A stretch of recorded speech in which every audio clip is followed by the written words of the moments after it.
ਅੱਜ ਦੀ ਰੈਸਿਪੀ है lemon chicken. So lemon chicken बनाने वास्ते मैं लिया 1 whole chicken. It's washed, cut into small pieces. बहुत ज़्यादा स्मॉल नहीं करने, medium pieces is about this size से। सो ये हुण मैं ऐड करांगी half teaspoon of salt. ये तुसीं सॉल्ट अपने टेस्ट के अकॉर्डिंग ऐड कर सकते हो। Half teaspoon of black pepper, half teaspoon of coriander powder, half teaspoon of turmeric, haldi, half teaspoon of degi mirch, half tablespoon of chicken masala, any chicken masala you can use, and about 1 tablespoon of green chilies।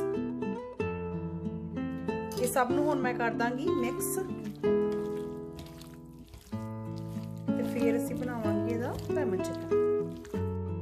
हुण मैं एक pan लिया है, तुसीं कोई भी pan लै सकदे हो। ਉਹਦੇ ਵਿੱਚ मैं ऐड कर दिता है 2 टेबलस्पून ऑफ ऑयल। ਇਹਦੇ ਵਿੱਚ मैं ऐड करांगी थोड़ा जिहा जीरा। सो लाइक 1 टीस्पून ऑफ जीरा। थोड़ी जी वेट करांगी मैं जीरे नूं होण दी। तो फिर ਇਹਦੇ ਵਿੱਚ मिक्स किया होया चिकन मैं ऐड कर ਦਾਂਗੀ। और इस पॉइंट ते मैं करांगी मिक्स करके चिकन ਵਿੱਚ ऐड।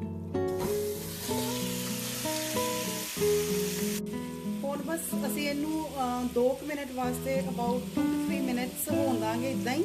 ਫਿਰ ਅਸੀਂ ਇਹਦੇ ਵਿੱਚ ਐਡ ਕਰਾਂਗੇ ਲੈਮਨ। ਜਿਹੜਾ ਮੈਂ ਫਰੈਸ਼ ਲੈਮਨ ਦਾ ਜੂਸ ਕੱਢਿਆ, ਅਬਾਊਟ ਲਾਈਕ 4 ਲੈਮਨਸ ਮੈਂ ਯੂਜ਼ ਕੀਤੇ ਆ। ਤੁਸੀਂ ਲਾਈਮ ਲੈਮਨ ਕੁਝ ਵੀ ਯੂਜ਼ ਕਰ ਸਕਦੇ ਹੋ। ਸੋ 1 ਹੋਲ ਚਿਕਨ ਦੇ ਵਿੱਚ ਅਬਾਊਟ ਲਾਈਕ 4 ਲੈਮਨਸ ਦਾ ਲਾਈਮ ਦਾ ਜੂਸ। ਸੋ ਮੈਂ ਐਡ ਕਰਾਂਗੀ 2 ਮਿੰਟ ਦੇ ਬਾਅਦ। 2-3 ਮਿੰਟ ਹੋ ਗਏ ਇਹਨੂੰ ਬਣਦੇ ਹੋਏ, ਤੇ ਇਹਦੇ ਵਿੱਚ ਹੁਣ ਮੈਂ ਐਡ ਕਰ ਦਾਂਗੀ ਲੈਮਨ ਜੂਸ। ਸੋ ਇਹਦੇ ਵਿੱਚ ਅਸੀਂ ਕੋਈ ਵਾਟਰ ਨਹੀਂ ਐਡ ਕਰਨਾ, ਕੁਝ ਨਹੀਂ ਕਰਨਾ। ਬਸ ਇਹਨੂੰ ਬਸ ਇਸ ਤਰ੍ਹਾਂ ਹੀ ਸਲੋ ਗੈਸ ਤੇ ਅਸੀਂ ਹੋਣ ਦੇਣਾ ਥੋੜੀ ਦੇਰ, ਲਾਈਕ 10 to 15 ਮਿੰਟਸ। ਸੋ ਇਹ ਚਿਕਨ ਨੂੰ ਬਣਦੇ ਹੋਏ ਅਬਾਊਟ 15 ਮਿੰਟਸ ਹੋ ਗਏ ਆ। And look at this. ਇਹ ਜੋ ਅਸੀਂ ਨਿੰਬੂ ਦਾ ਰਸ ਵਿੱਚ ਪਾਇਆ ਸੀ ਲੈਮਨ ਜੂਸ, ਉਹਦੇ ਨਾਲ ਹੀ ਚਿਕਨ ਕੁੱਕ ਹੋਇਆ। ਅਸੀਂ ਕੋਈ ਵਿੱਚ ਵਾਟਰ ਨਹੀਂ ਐਡ ਕੀਤਾ। ਸੋ ਚਿਕਨ ਇਜ਼ ਰੈਡੀ। ਨਾਓ ਅਸੀਂ ਇਹਦੇ ਵਿੱਚ ਥੋੜੇ ਜਿਹੇ ਗ੍ਰੀਨ ਅਨੀਅਨਸ गार्निशिंग वास्ते ऐड कर देंगे। ये तुहाडा सब तुहाडे टेस्ट के अकॉर्डिंग है। तुसीं नहीं लाइक करते, you don't have to add. So थोड़ा जिहा विच ऐड करांगे असीं धनिया,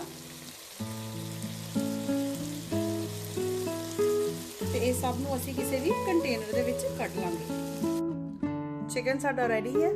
एंड चिकन ये बिना किसी भी तड़के तो बनिया है। 10 to 15 मिनट्स ਦੇ ਵਿੱਚ रेडी हो गया है। सो प्लीज़ इस रेसिपी ਨੂੰ ਜ਼ਰੂਰ ट्राई करो एंड कमेंट करके दसो कि ਤੁਹਾਨੂੰ ਇਹ रेसिपी कितनी पसंद आई है। लाइक ਤੇ शेयर करना वीडियो ਨੂੰ ना भूलियो। सी यू सून।